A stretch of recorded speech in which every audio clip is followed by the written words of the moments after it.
Bismillahirrahmanirrahim. Assalamualaikum warahmatullahi wabarakatuh. Halo guys, di video kali ini aku bakal bikin video khusus tentang pembahasan Rasul, dari pengertiannya, dari tujuannya, dan segala hal tentang Rasul. Kalian simak baik-baik ya, semoga ini bermanfaat. Pertama, apa itu Rasul? Rasul adalah seorang laki-laki yang diutus oleh Allah Subhanahu wa taala dan membawa risalah kepada umat manusia. Nah, Rasul ini sebagai hamilur risalah atau pembawa risalah. Yang kedua, sebagai qudwah atau contoh bagi umat manusia dalam melaksanakan ajaran yang dibawanya. Namun, setiap orang yang memiliki hamilur risalah ataupun qudwah tidak semuanya dapat dikatakan sebagai rasul, sebab ada beberapa hal yang menjadi ciri dari rasul. Yang pertama yaitu memiliki sifat yang mendasar. Yang pertama yakni sidik, amanah, fatonah, dan tablik. Yang kedua yaitu memiliki mukjizat yang langsung diberikan oleh Allah Subhanahu wa taala, yaitu tujuannya untuk sebagai pelemah dari mereka yang menentangnya. Yang ketiga, adanya kabar gembira, di mana dengan kedatangannya Rasul sendiri merupakan kabar gembira bagi umat manusia. Yang keempat, adanya berita kenabian, dan yang terakhir adanya hasil dakwah berupa ajaran ilmu pengetahuan dan persebaran agama Islam di seluruh penjuru. Nah, jadi teman-teman, tidak semua manusia yang memiliki risalah dan dia sebagai qudwah itu dapat dikatakan sebagai rasul ya, karena rasul itu memiliki ciri-ciri sebagai berikut.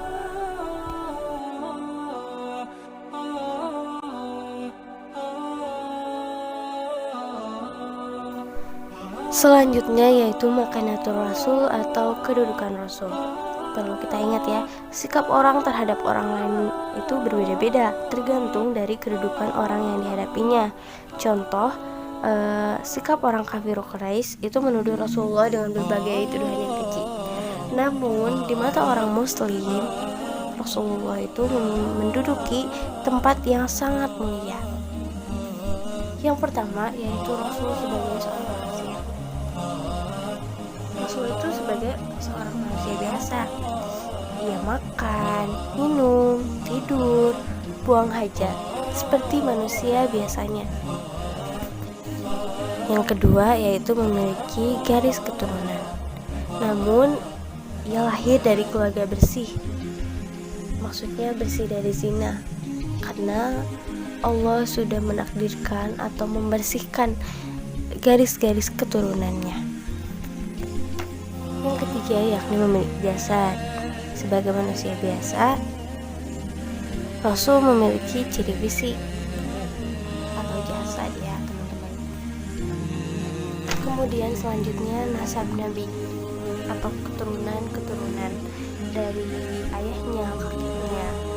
Nah, yang pertama itu ada bagian yang disepakati kebenarannya itu yaitu sampai Adnan. Yang kedua, bagian yang mereka perselisihkan itu antara nasab yang tidak diketahui secara pasti, tepatnya Adnan ke atas hingga Ibrahim alaihissalam. Yang ketiga ada bagian yang tidak diragukan, yaitu dari Nabi Ibrahim alaihissalam sampai Nabi Adam alaihissalam.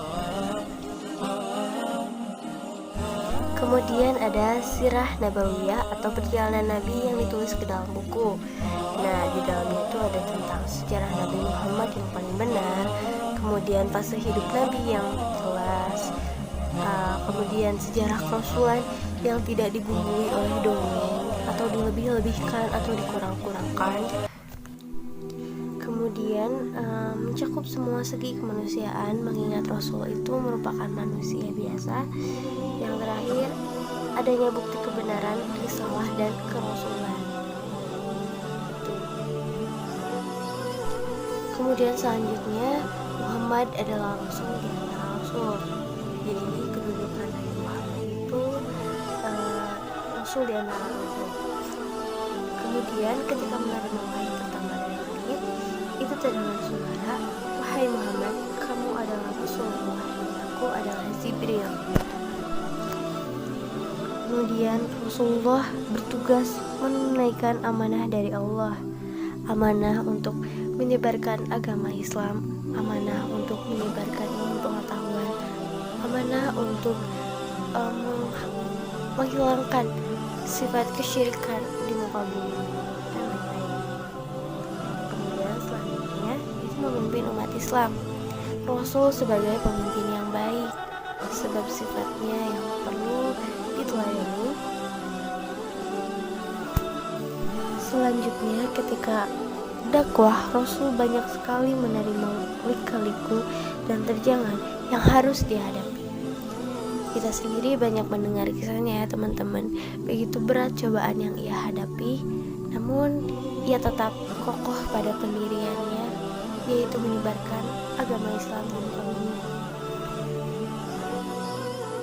Kemudian yang terakhir ada Muhammad adalah sunnah. Setiap perbuatan Rasulullah SAW itu merupakan suatu kebaikan, dan akhirnya itu sebagai sunnah Nabi. Yang pertama dari perkataan atau sunnah qauliyah, yang kedua ada dari perbuatan yaitu sunnah fi'liyah, dan yang ketiga ada dari ketetapan yaitu sunnah takririah. Jadi teman-teman, apapun yang terjadi pada Rasul itu ada efek hukumnya. Contoh ketika Rasul lupa rakaat dari sholat, itu adanya sujud syahwi atau sujud pengganti atau sujud setelah lupa rakaat dari sholat itu.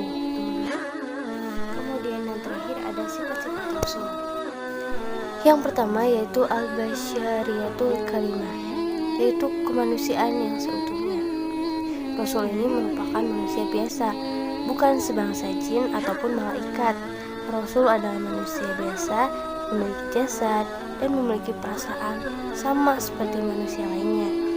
Sebagai manusia biasa yang mendapat wahyu dari Allah, beliau tidak berhak mendatangkan hal baru yang tidak dikehendaki oleh Allah SWT. Yang kedua yaitu al-ismah, yakni terpelihara dari kesalahan dan dosa. Sebagai manusia mungkin saja ia pernah berbuat salah ataupun keliru, namun kesalahannya itu akan segera diluruskan oleh Allah sehingga ia terhindar dari dosa yang berlarut-larut.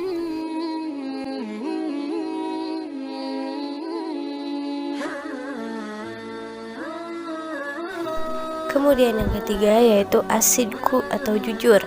Jujur adalah sifat utama yang harus dimiliki setiap insan, terlebih bila ia adalah seorang yang mengajak kepada nilai-nilai luhur dan mengabarkan hal-hal gaib. Jadi jujur ini sangat perlu atau sangat dibutuhkan oleh seorang Rasul. Yang keempat yaitu al-fatonah atau cerdas. Kesempurnaan bagi seorang Rasul apabila ia memiliki kecerdasan, karena ia bertugas memimpin umat manusia. Beliau menyeru manusia dengan hikmah atau pengetahuan dan pelajaran yang baik serta dialog yang terbaik sebagaimana diperintahkan oleh Allah SWT. Selanjutnya yaitu al-amanah atau terpercaya dan tabligh. Sebagai Rasulullah minal mursalin, beliau memiliki tugas untuk menyampaikan risalah sebagai penunaian amanah. Kemudian selanjutnya ada al-iltijamul kamil atau komitmen yang sempurna terhadap kebenaran. Beliau senantiasa berkomitmen pada kebenaran. Beliau memiliki akhlakul Quran atau akhlak Al-Quran. Maka kewajiban kita sebagai umatnya itu menjadikannya sebagai uswatun hasanah atau suri teladan yang baik. Nah, segitu dulu video dari aku. Semoga ini bisa jadi pengetahuan bagi kalian ya teman-teman. Mohon maaf apabila ada kesalahan. Wassalamualaikum warahmatullahi wabarakatuh.